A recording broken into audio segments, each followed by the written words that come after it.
Holy Week sa Holy Week, nagresulta sa pagkakasabat sa 600,000 pesos na halaga ng droga.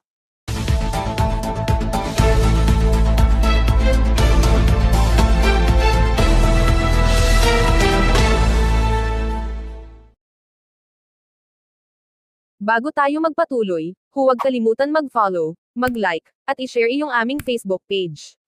At huwag din kalimutan mag-subscribe sa aming YouTube channel, ang Serbisyo Balita Live Online. Maraming salamat po. Sa kasagsagan ng Semana Santa ay naging matagumpay ang hulihan ng Muntinlupa City Police sa ilalim ng pamunuan ni Police Colonel Angel Garciliano dahil sa pinaginalang illegal na droga na sabat na nagkakahalaga ng mahigit 500,000 pesos o tumitimbang ng 76 grams. Base sa ulat ng kapulisan, 2 tao ang arestado sa bypass operation noong Huwebes ng Station Drug Enforcement Unit.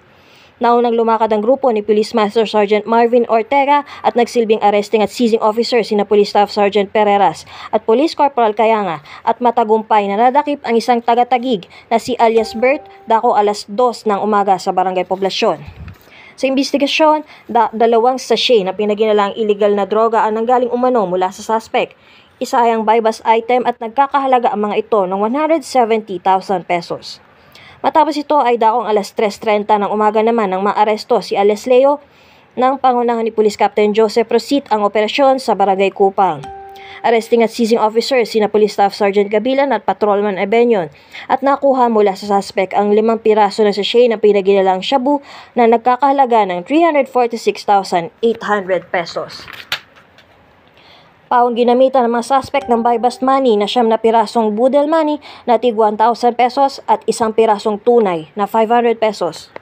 Sinapahan ng kasong paglabag sa Section 5 at 11 ng RA 9165 ang mga suspect at napag-alaman ng kapulisan na dati nang may kasong kahalintulad ang naunang naaresto.